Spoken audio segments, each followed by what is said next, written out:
John Calvin on Psalm 8, verses 6 through 9.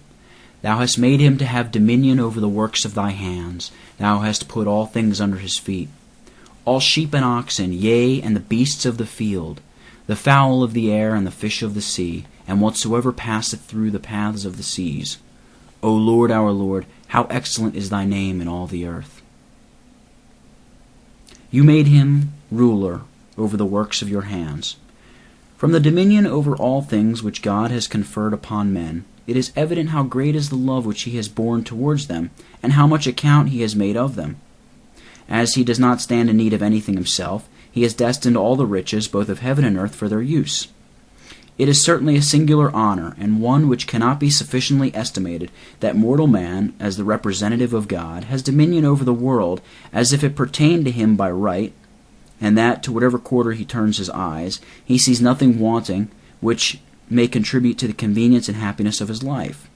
Now there is no doubt that if there is anything in heaven or on earth which is opposed to men, the beautiful order which God has established in the world at the beginning is now thrown into confusion. The consequence of this, that mankind, after they were ruined by the fall of Adam, were not only deprived of so distinguished and honorable an estate, and dispossessed of their former dominion, but are also held captive under a degrading and ignominious bondage. Christ, it is true, is the lawful heir of heaven and earth, by whom the faithful recover what they had lost in Adam, but he has not as yet actually entered upon the full possession of his empire and dominion. What is said here by David will not be perfectly accomplished until death be abolished. There remains the hope of a better state than the present. All flocks and herds and the beasts of the field.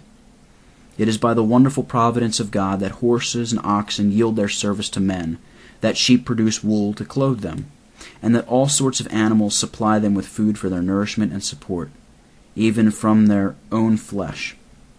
And the more that this dominion is apparent, the more ought we to be affected with the sense of the goodness and grace of our God as often as we eat food or enjoy any of the other comforts of life.